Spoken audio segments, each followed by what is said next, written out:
ಪ್ರತಿಮೆಯ ಮಾಸ್ಟರ್ ಅದ್ವೈತನಿಗೆ ಸಂತ ಹರಳಯ್ಯ ಪ್ರಶಸ್ತಿ ಕೂಡ ಸಂದಿದೆ.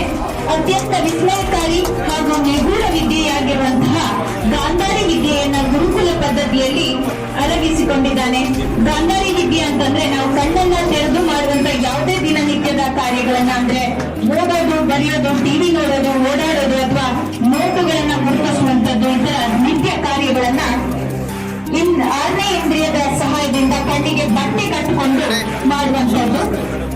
ಹಾಗೆ ಲೋಕಸಭಾ ಚುನಾವಣೆಯಲ್ಲಿ ಎಲ್ಲರೂ ಕಡ್ಡಾಯವಾಗಿ ಮತ ಚಲಾಯಿಸುವಂತೆ ಜಾಗೃತಿ ರ್ಯಾಲಿಯನ್ನ ಮೇ 1, 2024 ಜಿಲ್ಲಾ ಕೇಂದ್ರ ಕಾರವಾರದಲ್ಲಿ ಕಣ್ಣಿಗೆ ಬಟ್ಟೆಯನ್ನ ಕಟ್ಟಿಕೊಂಡು 5 ಕಿಲೋಮೀಟರ್ ಸ್ಕೇಟಿಂಗ್ ಮಾಡಿದ್ದಾನೆ. ಇಂದಿನ ಈ ಸ್ಕೇಟಿಂಗ್ ಇವೆಂಟ್ ರೋಲರ್ ಸ್ಕೇಟಿಂಗ್ ಮೂಲಕ ಕಣ್ಣಿಗೆ ಬಟ್ಟೆಯನ್ನ ಕಟ್ಟಿಕೊಂಡು 5 ಕಿಲೋಮೀಟರ್ ಕ್ರಮಿಸಿದಂತಹ ಪ್ರಪಂಚದ ಅತ್ಯಂತ ಕಿರಿಯ ಬಾಲಕ ಎನ್ನುವಂತಹ ಅರ್ಹತೆಯೊಂದಿಗೆ ಇಂಟರ್ನ್ಯಾಷನಲ್ ಬುಕ್ ಆಫ್ ರೆಕಾರ್ಡ್ ನಲ್ಲಿ ದಾಖಲಾಗಿದೆ. ಇವರ ಭವಿಷ್ಯಕ್ಕೆ ಆಲ್ ದ ಬೆಸ್ಟ್ ಹೇಳ್ತಾ ಇಂದಿನ ಗೌರವ.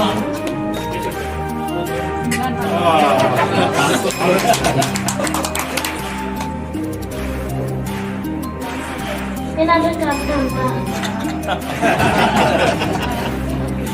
ತೆಗಿರಿ. ಅಲ್ಲ ಅಟ್ಲೀಸ್ಟ್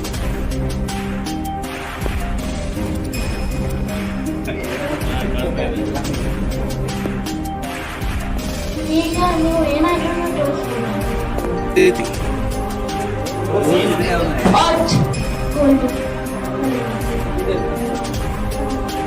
ಮೊಬೈಲ್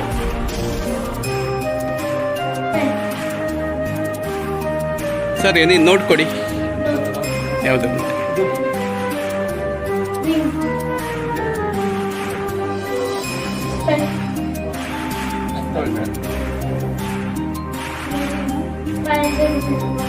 ಕೊಡಿ ಕೊಡಿ.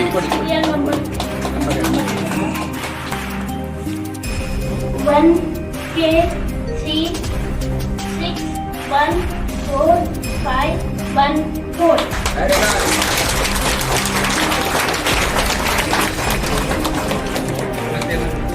ಸರ್ ಆ ಬುಕ್ ಕೊಡಿ, ಓದ್ತಾರೆ ನೋಡಿ. Bharat Ratna B.R. Ambedkar.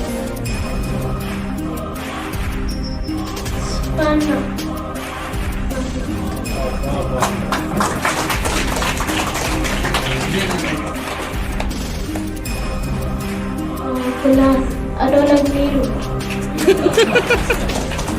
A great thinker and a strong fighter for the rights of the underprivileged.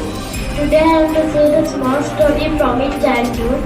When Dr. B.R. Ambedkar was studying in school, every morning the students gather for prayer. All the students stood in line and sang the prayer. But Ambedkar was made to stand at back just because of his class. One day his discrimination hurt young Ambedkar deeply, but he did not give up. Instead he decided to prove to the world he is equal to everyone else. Even though he faced many problems, he never lost his faith in education. Through his dedication, discipline and knowledge, he later became the Law Minister of India and the Chief Architect of our Constitution. Friends, what do we learn from this story? First, we should never feel low or small in any situation. Second, education is power. It is the first step to change our life.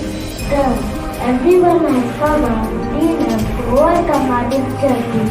With this, I conclude. Thank you for giving me